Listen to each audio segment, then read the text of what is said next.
Do you just spend hours in this like arena? Just I would Yeah, literally, I no, would not be genuinely. seen by anyone. Yeah, that's how it works. That's what I mean when I like go into like a spiral. I'm like, I can't even describe it. I think it's too because like I don't do things, let's say correctly or like by any book. Maybe there isn't a book to do it, but I just like There isn't. I don't I'm know. I learning. don't know like yeah, like I don't know. I'm all like self-taught in production, right? So like for me, I just follow what I think sounds good. So let's hear how it sounds all together. I always thought that life would be just like a dream, a fantasy, you know. Oh, you know. I always thought that with success, I'd find a piece of happiness, you know. Oh, you know. So where do you go when the curtain is drawn? It was only when I left Jesse's studio that the real work began on turning this song into a fully polished record. On today's episode, I'm going to take you inside all our Zoom sessions where we tinkered with everything from specific instruments we wanted included to the amount of reverb or echo that a certain section had. I had no idea the amount of decisions that go into making a song, and it was a rude awakening, but one of the most fun experiences I've had. And I'm so happy I was able to capture all of it. There's so much more bonus content that I will share at a later date.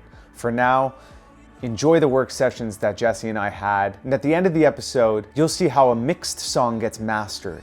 I take you to a studio in Brooklyn where I work with a mastering engineer to get this song radio ready, or Spotify ready. I don't think this is going to be on the radio. Although Big Radio, if you're out there, my number is 917.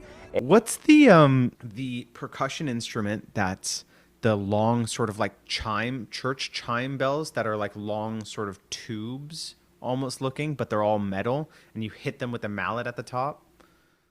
I have no idea. I Maybe never they're I never called did that. church bells. All right. Say less, Just, fam. just wait. We're gonna. Well, there's two different ones. Let's see this one.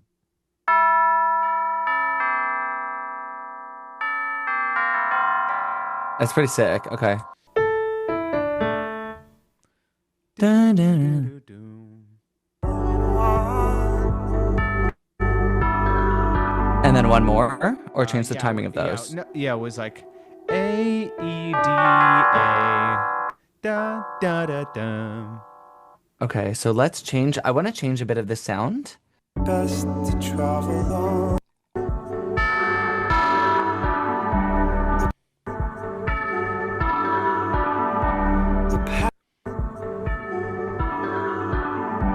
The path of no. It's not bad. Maybe we just like, I like the idea. Um, da, da, da. Let's maybe try to switch the notes.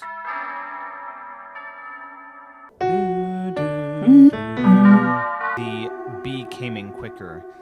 Maybe it was like a quarter note, like doom doom doo doom.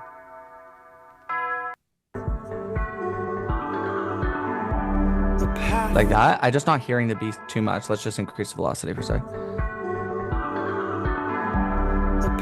Yeah, cool. I love that. I think it's just a bit of sound manipulation. Just has to change. They told me it's best to travel on one. The path of no. Yeah, I think it's sick. I agree. Now say it with less emotion. The path of no. It was in my focused era. I love it. I'm going under. Gets me emotional. Particularly when you juxtapose that what is it, quarter note with the dum dum dum dum dum dum heartbeat. Or like what if it was like a string section, like is it an arpeggio, like a do do do do do do do do do do do do do do do do do do do. Do we ruin it completely by just doing instead of having that driving dum dum dum dum dum No, I think that could work honestly even better. Maybe. dum dum. I'm going under. It's a little bit of a different beat. It's dum dum dum dum dum dum. The whole thing is that heartbeat. Dum dum dum dum dum dum. I'm going under. I'm losing color. Still clawing and climbing away from that devil inside. No more excuses. I'm Okay. Thought. Fuck, I kind of want to like. Thought. no more excuses. Our heads were in the exact same. My Yeah. suggestion was going to be like, keep it as it is, and then the no more excuses. We invert it. That's where we're at. I'm going under. I'm losing color. Still clawing and climbing away from that devil inside. No more excuses. This I love. I'm making You know what? my moves. Can you hear me breathing, screaming? I'm still alive.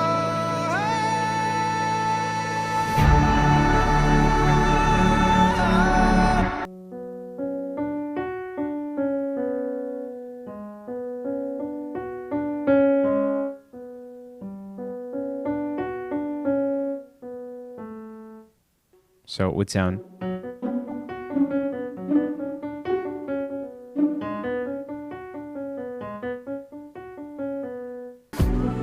I'm going under. Love this. I'm losing color. Still clawing and climbing away from that devil inside. This is only like one little layer, so we're gonna like bring in some different octaves and some different sounds, so it's more than like one sound. So first we'll get the notes down, and then we'll kind of just like build out the actual like passage of it. Also, think about how like now that you've seen the process of making a song, or like you're in the depths of it, like initially when you said it was gonna, let's say 1 or 2 days. I love when like people experience it because it's just like, oh shit, like maybe people do this in a day, but I'm just like, in what world? I always thought that life would be just like a dream, a fantasy, you know. She sounds great. She just sounds like a little bit Oh my god. too tuned. Sounds fucking amazing. Sounds amazing, What the incredible. fuck is that? To boost that shit. Holy. Who's singing I know, there? seriously, who is she? Whose voice is that? They're all my voices? An angel. Holy fuck. An angel from above. Okay. I forgot about those harmonies. I love boosting the harmonies. Okay. I feel like they need their moment. Yeah. I'm Like I'm they're happy with so that. like look how much work you put into that. And they sound so I divine. know. Wait, what would you say? They what? They sound so divine. Oh, sorry, the internet cut out again. One more time, please. They sound so divine. Oh, thank you. Did the internet cut out? That's it. I always thought that life would be just like a dream, a fantasy, you know. Oh, you know. I always thought. This has been absolutely incredible. I didn't know what to expect. I've never recorded an original before. And to see this come to life, to have someone else's vision and to collaborate with someone, it's just been incredible. So you have no idea how much I appreciate this. I love that. Yeah. That's so fun. Do you feel like you learned a lot in the process? Zero. Absolutely goddamn No nothing. way. No, of course I learned. Yes. I learned a ton. I love Do that. I have one regret? Yes, it's not capturing the moment when you created the outro, the beginning of the outro, because that cinematic, beautiful Yeah. moment. But the fact that we have it and it will live on in this song is amazing. So Totally. thank you. I love that. Do you have like a takeaway from the experience? But yeah, just stick to acting. What's my takeaway? I It mean, was a like, one and done situation. a big one that I've held on to just came from like the first couple work sessions, which is just like, I didn't realize how the choice in producer affects the song so much. If you were to put a gun to my head For sure. and say like, what is the song going to sound like when I worked on it with Ali Sue, the songwriter, who I collaborated with, I wouldn't have come anywhere fucking close to this. This is not in my head. This is not where the song lived. But throughout That's this process, so you like interesting. learn like, well, one, a producer will have a pretty substantial effect on the song, and two, all these songs can live in various worlds, and it was cool to realize this version of this song. Sure. I feel like a cool takeaway for me. It's more just like an experience, I guess, but it's like because I've done this a lot, I approach it differently than someone doing their very first song. Like I think it's really cool to watch someone go through the process of their first song. Because everything is new to them and like all the ideas that they're having are like very first ideas.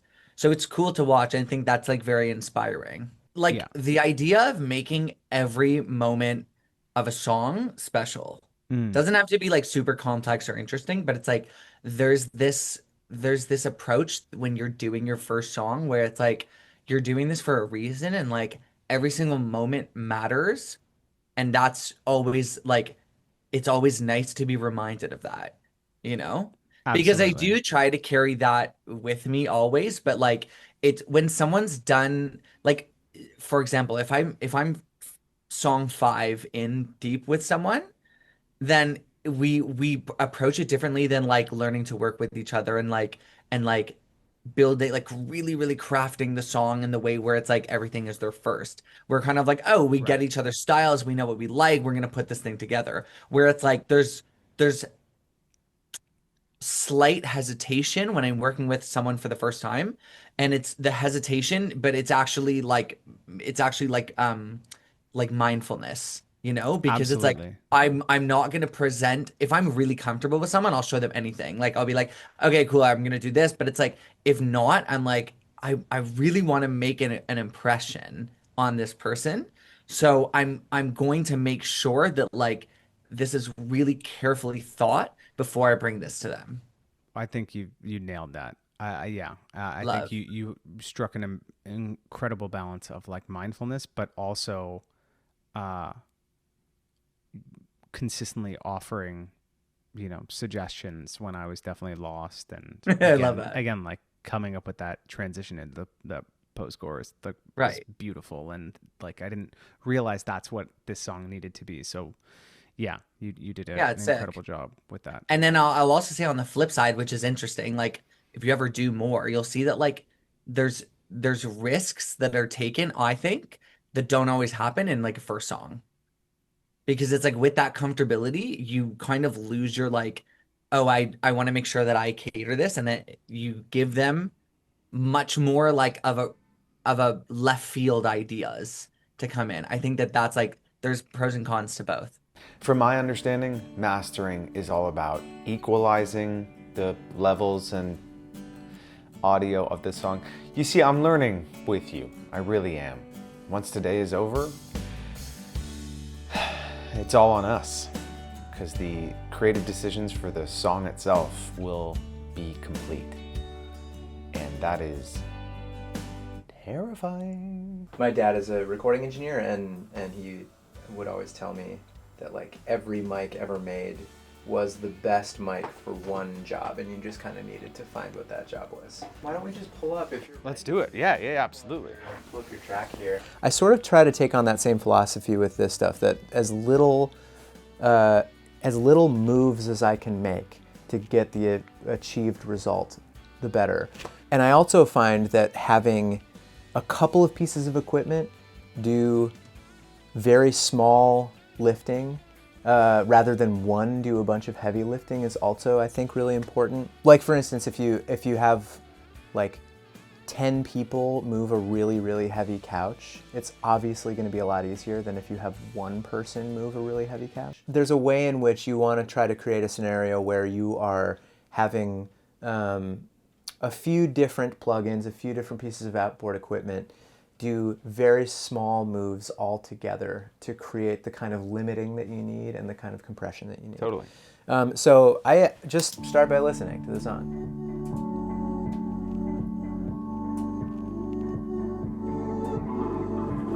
Beautiful song, buddy. Bro, it's absolutely surreal. Wow. Just to show it to another person is very, very fucking strange. I know the feeling. I know the feeling all too well. And it is not lost on me how strange it feels to, yeah. Great. A lot of really, really awesome stuff in there. Thanks, man. So one of the things I like to do is I just mark up the track a little bit. Yeah. Just so I can kind of get a sense of like, for one thing, it's really nice to be able to see where like the most concentrated energy is Right. in the song. That way, in terms of just the basics of sort of limiting, you're not doing any kind of, the other thing, I mean, I can like wax philosophical about this all day, but like, like you don't want to hear the mastering. You know what I mean? Like you don't want to hear limiters working. You don't want to hear compression working. You want to leave that to the mix engineer. And Jesse did a great job of making this sound exactly the way that you guys wanted it to sound. So I try to sort of like focus any kind of decision making I'm doing kind of with the intent of sort of honoring exactly the decisions that were made before. My job is not to remix, right? I've heard music that I've mixed on the radio before, and it like sounds drastically different. And you can really sense that if you listen side by side. If you hear a pop tune on the radio and then you go immediately to your like own preferred listening source, including your own like headphones or speakers, and then listen to the same song, it sounds way better. Yeah. It's not like it's the same song. It really is a different song. Yeah. So what I'm mixing for is the sort of permanence, or I master for permanence rather than for like, this like fleeting hope of like, a few weeks of radio play. I mean, there was no live instrument other than my voce, for this. I'm like deeply impressed by that. Only because when I record in here, it's extremely rare for me to use any software instruments, and I try to like sort of get a lot of the sounds that I get, even if I'm producing pop music, with like real sort of created samples in the moment, which obviously takes a lot more time and is sort of a product of me being a little bit computer dumb, to be honest. So I always, whenever I listen to this stuff, I'm like, man, it's so cool what you guys are doing with this Well, like stuff. when we were working with this, a lot of the harmonies and orchestrations, like my background is definitely in like classical, not performance-wise, but just like what I listen to as a consumer, classical music and musical theater. I went to school for theater, and so a lot of the orchestration comes from like that desire to have that full dramatic, almost cinematic soundscape. Right. Totally. And so like when we're in the bridge and it was just me and harmonies for the bit, and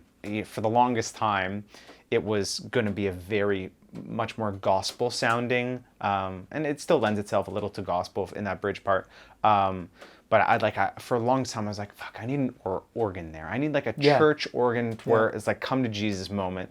And then I was like, screw it. It's not working. It's taking us out. So then I was like, okay, maybe some pizzicato, like the violin stuff. But I find that, and maybe your ear picks this up too, when you get into strings, it sounds so computer generated. Definitely. It's really interesting. There was this study that was done, I don't know, I read this, maybe like 5 or 10 years ago, and I think in Tape Op magazine, maybe.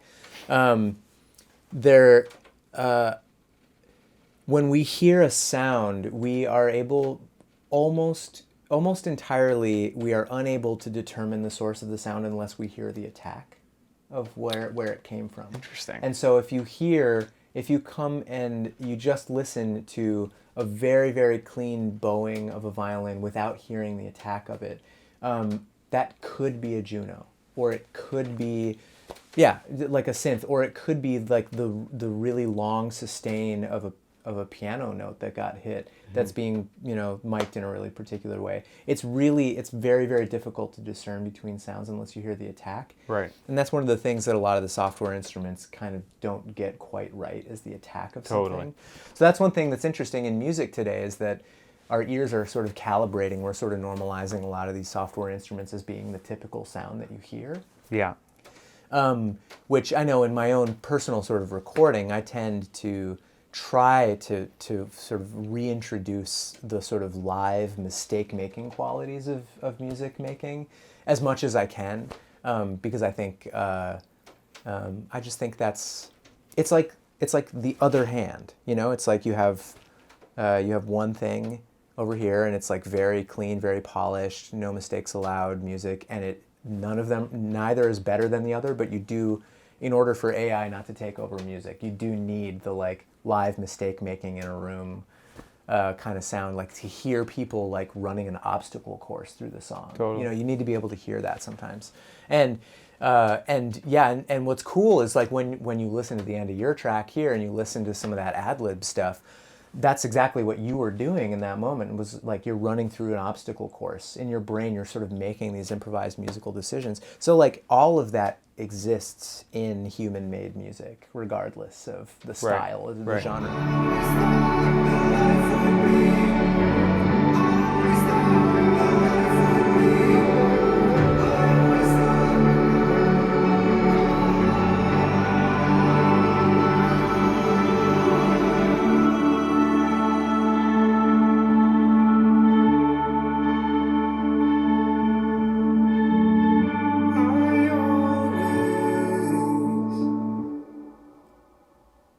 Nice. Okay, that's sounding really close to me. So the metering is looking pretty good. It's on the loud side of things, which is what we want. And remind me why we want it on the louder end? Is that just the nature of the song you're thinking, or Then just the nature of the industry, generally speaking. But also because that's part of what a master does, is you just sort of like bring up the overall volume so that when somebody listens from one track to the next track, there is some kind of industry standard for how those tracks are playing against each other. Okay. Whereas if you don't master it, and you just have a lower level mix, it can have a tendency to sound weak against somebody else's. Gotcha. So let's say I have a friend over and I play the song and I turn the volume up. I'm basically a mastering engineer. Sort of. You turn the volume up, and then the next song comes on, and then it's significantly too loud, and you turn it down. Turn it down. I got the job. Yeah. That'll be $1,000, please. The song is done. The song is done, and now I have to transition from creator to promoter. The thing that no one really likes, because no one really likes it. Going from creator to promoter is not fun, and I don't know what I was expecting, but it's been a little cringe, but we got to do it. We got to do it because I'm hitting 1 million streams on this single, and it's gonna happen within the first 7 days. It's just gonna happen. You just gotta will it into existence. I've got a lot in store in the next week as I start to shoot a campaign for the release week. But right now, it's about increasing awareness. Now, we're a small bunch, but we're a mighty bunch. And I did some quick math. Of the roughly 400 followers, subscribers I have across the 3 platforms, YouTube, TikTok, and Instagram, if we were to all listen to the song, now hear me out, if we were to all listen to the song 2,500 times, which is possible, because I personally did the math in episode 1, and I can listen to the song 2,520 times. But if the 400 of us listen to the song 2,500 times, we hit that 1 million stream mark. January 23rd to the 30th, just take the week off. It's on me. Not like financially on me, but it's on me. Thank you for being a part of this stream dream. This is season 1 of How Hard Could It Be? I'll see you next week.